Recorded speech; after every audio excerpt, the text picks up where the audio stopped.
오늘은 음양오행의 생극재화에 대해서 공부를 하도록 하겠습니다.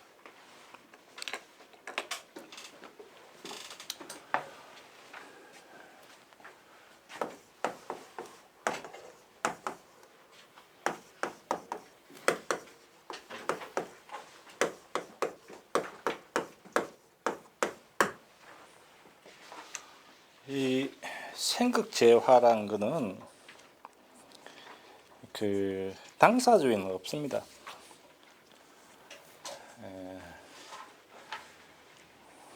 자팽명리학에서부터 시작이 된 건데, 말 그냥 그대로 오행, 5개의 방향, 목, 화, 토, 금, 수, 이 5개의 방향, 5개의 방향에 따른 서로 생해주고 도와주고 극해주는 제도제자의 화자죠. 절대 불변의 원칙이라는 이야기입니다. 우리가 사주명리학에서 형충파해, 그 다음 각종 신살 이런 게 많지만은 오행의 생극재화가 최우선입니다. 근데 생극재화 하면은 근데 다 아는데, 그렇게 생각하시는데, 우리가 요 부분에서 가장 많이 이용이 되는 것이 뭐냐면은 첫째 건강 문제입니다. 건강 문제. 그 다음에 다자냐 무자냐, 요런 거를 우리가 캐치할 때 이 오행의 생극재화를 잘 봐둬야 됩니다. 가장 기본이거든요. 음양, 오행, 생극재화 가장 기본이에요.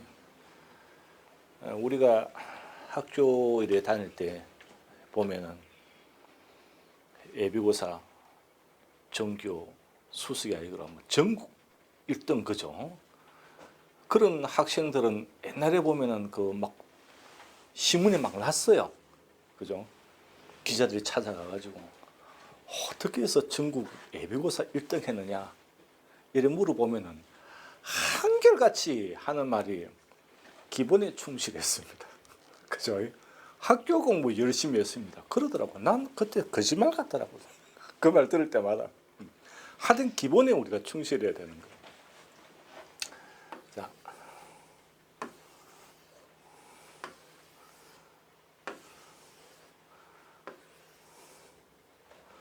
이렇게 돼 있다. 그래서 이거를 우리가 목이라 그러고, 여기를 화라 그러고, 여기를 토라 그러고, 이쪽을 금, 그리고 여기 수, 이게 이제 우리가 오행이죠, 그죠? 그래서 이렇게 돌아간다는 거죠. 돌아간다. 돌아간다는 건 생해준다는 이야기죠, 그죠? 목이 화를 생하고, 화가 토를 생하고, 토가 금을 생하고, 금이 수를 생하고, 수가 목을 생한다 하는 그 이야기죠. 이걸 이제 쉽게 우리가 나무가 목, 화, 불을 지피고, 장작을 떼어서 불길을 지피고, 불이 꺼지면은 흙이 되고, 토, 흙이 굳으면은 바위가 되고, 바위 틈에서 물이 솟아오르고, 물은 다시 나무를 키우고, 이렇게 이제 목생화, 화생토, 토생금, 금생수, 수생목 이렇게 이제 흘러가는데, 제일 먼저 우리가 생이란 거는 지금처럼 목생화,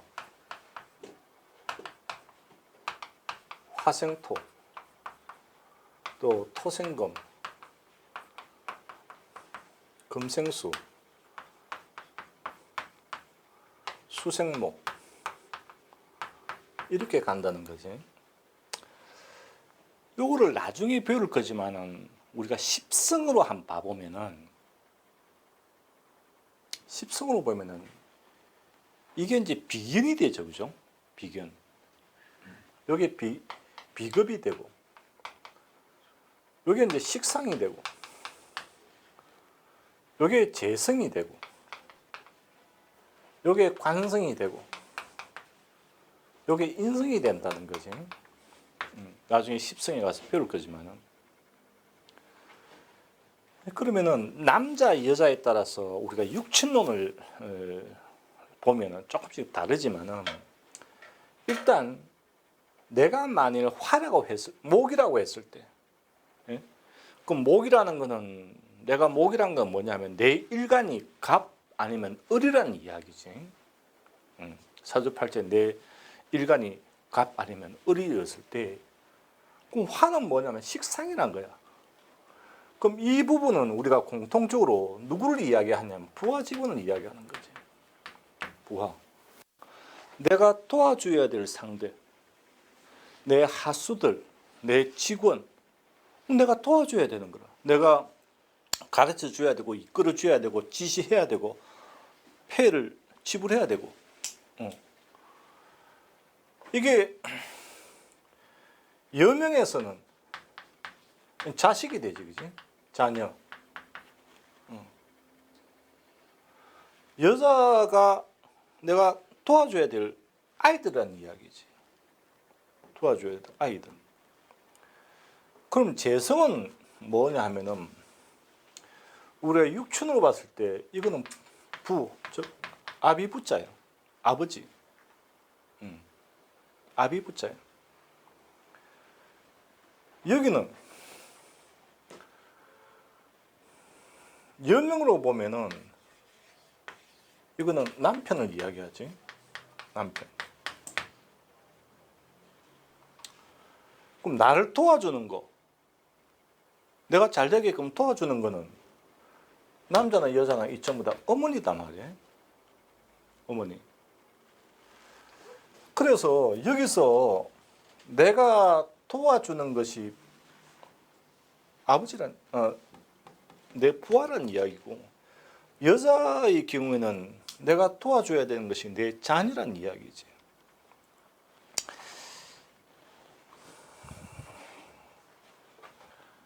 요게 생인데 극이란 건 뭐냐면은 목극토라는 이야기야. 어째서 목극토가 돼버릴까? 쉽게 그냥 이렇게 생각해봐. 여기 나무가 이렇게 들어선다 이거지. 나무가 이렇게 들어선다. 나무가 이렇게 들어서면은 여기 지금 뿌리가 자꾸 내려간다는 이야기지. 그럼 뿌리가 내려가면은 이 땅이 갈라진다는 거지. 가만히 쩍쩍쩍쩍쩍 갈라지고 구멍이 생기고 이렇게 해서 생각하면 돼. 그래서 내가 극하는 사람이 내 부모라는 이야기야. 내가 이겨야 된다는 거지. 응? 그러면은 또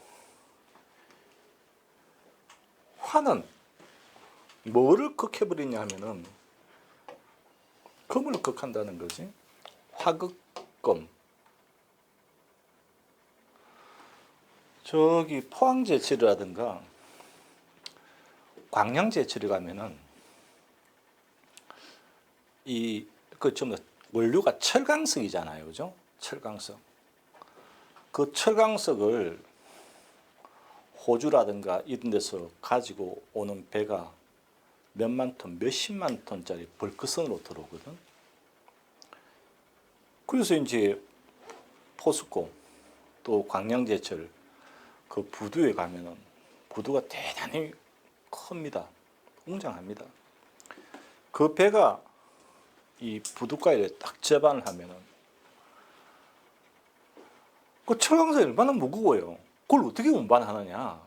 이 기중기로 끌어올린단 말이야. 끌어올려가지고 옆으로 이동해가지고 탁 놓는데 그 놓는 게 어디에 놓느냐면은 컨베이어 벨트 위에 떨어뜨린다고. 포스코나 이 광양제철에 가면은 이 컨베이어 벨트 폭이 내 키만큼 돼요. 1800mm. 그지? 가봤어요? 네. 두께는 어마무시하게 두꺼워요. 그 고무가 이 철강석을 탁 떨어뜨리면 쿵 할 거잖아. 그지? 그럼 그 컨베이어 벨트가 어떻게 견디느냐? 전부 안에 보면 스틸이야. 심이. 고무 사이에 스틸이 들어가 있거든. 그한 지금도 두꺼운 거는 전부 다 일제야. 브리지스톤이라든가 미쓰비시라든가 그런 데서 들은 컨베이어 벨트거든. 그게 도대체 얼마만큼 있느냐 하면은 몇십 킬로미터예요. 포스코 광양제철 안에 몇십 킬로미터가 있어요. 그 철강석이 이래 컨베이어 벨트가 몇십 킬로를 타고 이래 움직여가지고 결국 어디로 들어가노? 용광로로 들어가잖아. 그러면 화에 그걸 당하는 거다 말이야. 그 다음에 토는 또 토극수 물을 극해버려. 물은 좌우지간 흘러야 돼요. 물이 안 흐르면은 고여서 썩어버린단 말이에요. 이 계곡에서 흘러내려오는 물이 개천을 통해서 강물을 통해서 논밭을 지나고 도심을 지나고 그리고 결국에는 바다로 흘러가야 돼요. 그런데 이걸 못 흘러가게끔 토로서 제방을 쌓아버려 그냥. 댐. 그럼 댐은 인위적으로 우리가 물을 흘리게 하지만은 그걸 못 가게 하고 막아버리면 물은 썩어버린다는 이야기지. 그 이론이에요. 자, 여기서 보면 이 재성이 아버지라 그랬지, 그지? 그럼 인성은 어머니라 그랬지. 그래서 사주팔자에서 목화토금수를 딱 나눴을 때 자기를 중심으로 해서 재성이 있을 거고 인성이 있을 거잖아. 그럼 재성은 누굴 이야기한다 했지? 아버지를 이야기하고 인성은 어머니를 이야기한다 했지. 이 비율이 어떻게 되느냐를 보는 거야. 이 비율이 어떻게 되느냐. 예를 들어서 무슨 말이냐면 이런 거지. 내가 예를 들어서 임수라 하자. 임수. 응? 그러면은 목, 화, 토, 금, 수에서 예를 들어서 이게 비견이잖아. 그렇지? 비, 식, 재, 관, 인 이렇게 됐을 때 이게 1이다 치자. 요것도 1이라 치자. 근데 재성이 한 4개 정도 들어와 버려. 그리고 관이 없어. 그 나머지 요게 인성이 2개가 되겠지. 그지? 그러면은 재성과 인성의 4대2잖아. 아버지 힘이 4개고 어머니 힘이 하나라는 이야기지. 그래 됐을 때 이 집안에서는 아버지가 득세한다는 거야. 이게 조화가 이루어져야 돼. 이게 조화가 이루어지지 않고 기울어져 버렸다면은 부부의 정, 인연, 덕이 조화롭지 못하다. 이렇게 보는 거예요. 예를 들어서 내가 그러면은 토라 그러죠. 토. 내가 토인데 목화, 토, 금, 수에서 내가 이다. 식상, 재성, 관성, 인성 이래 됐는데 어머니가 여기에 인이 하나 있다. 이런 식으로 되어 있는 팔자다 하면은 그럼 여기는 어머니와 아버지가 4대1이잖아. 그럼 이 집에는 어머니가 득세한다는 이야기지. 아버지가 꼼짝 못한다. 어떤 집에 가면 두드려 맞고 사는 아버지도 있잖아, 엄마한테. 그지? 이런 꼴이 형성된다는 이야기지. 그래서 그 집에 부모의 조화로움을 볼 때는 우리가 저렇게 재성과 인성을 보면 된다는 거지. 그 다음에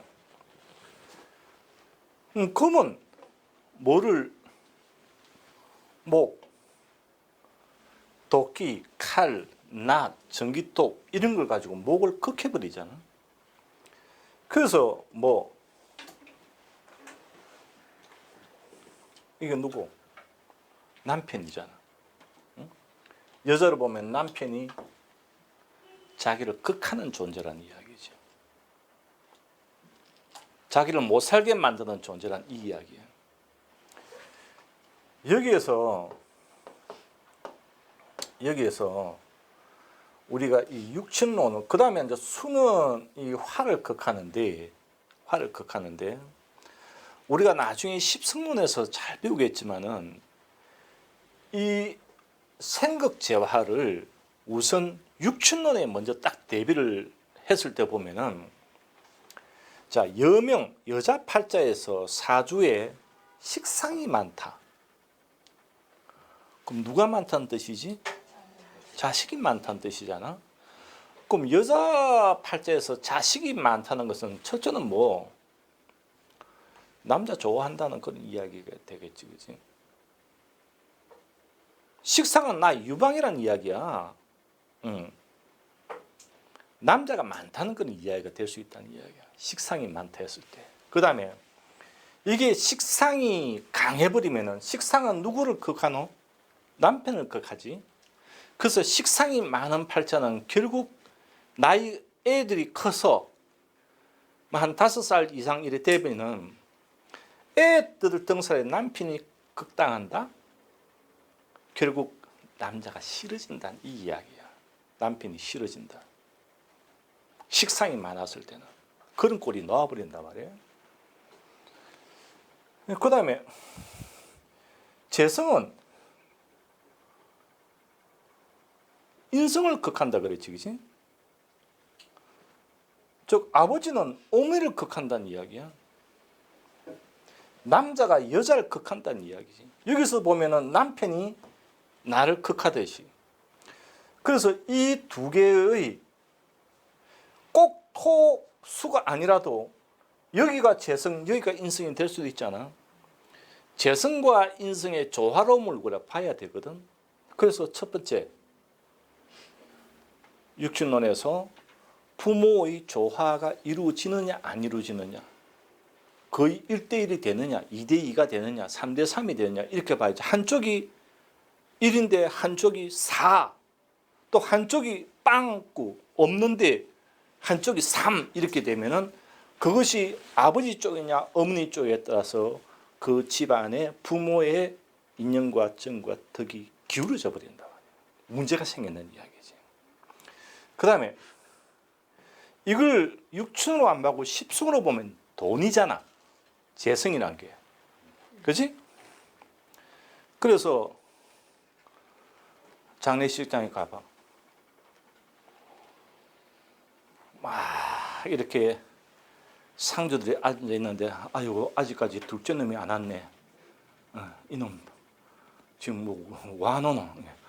비행기 타고 지금 내려온답니다. 벌써 막 이 상객들이 이렇게 들어오고 있는데 그 자식이 헉 뛰어가지고 어머니 앞에 엎드려가지고 어떻게 곡을 하더라.